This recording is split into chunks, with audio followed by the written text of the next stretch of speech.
همجوریان عزیز قرار داریم در ناحیه اشکاشین و من به شما نشان میدم چه خیل خلق بدخشان هر یک پارچه زمین رو مقصدناک استفاده میبرند. دریا پنج رو دیدید، اون طرفش افغانستان، این طرفش همش کو.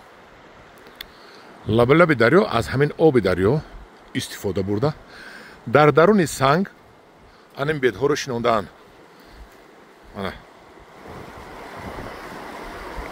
گیردش رو پیچوندن که مول نفراد، هرچند که اینجا مول رو دیدیم. و لب دریا رو بینید، هم خیلی قد دریا دراز بیت شنوندگی هستند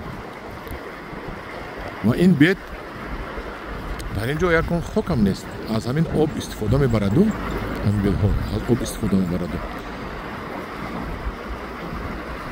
نوده میکند. یعنی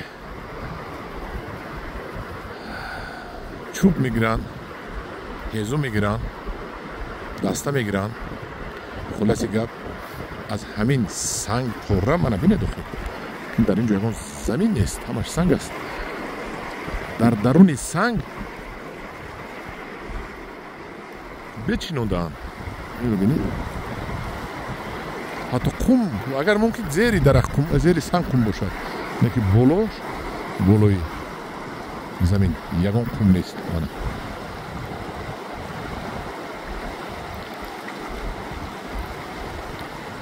این است فرهنگ بلندی استفاده بری هر یک قطعه سنگلاخ. هر یک قطعه زمین گفته نمیشود، اینجا زمین هم نیست، این سنگ است. این سنگ کلان رو بینید، سنگ کلان رو بینید. بیت ها از همونجا سر میشد، بینید کیلومتر هم که بیت شنوندگی هستند و مقصد نو لب دریا رو استفاده میبرند.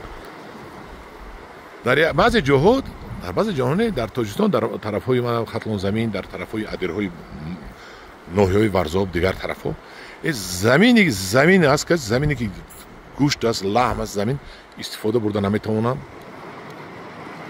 پجر شده همش خوب است. این بیچاره رو بینید چه خیل زمین رو استفاده میبرن. چی گویم؟ تنها یک چی میگویم، احسن به خلق بدخشان، احسن، یک جهان تشکر. خلق مهنتکش، مهنت دوستدار. همجوران عزیز، نسبت این خلق یک گفتنی داشته باشید، یک گفتنی خوبی گپ زنید در کامنتاریاتون. دست یگان تا شما در نبینم.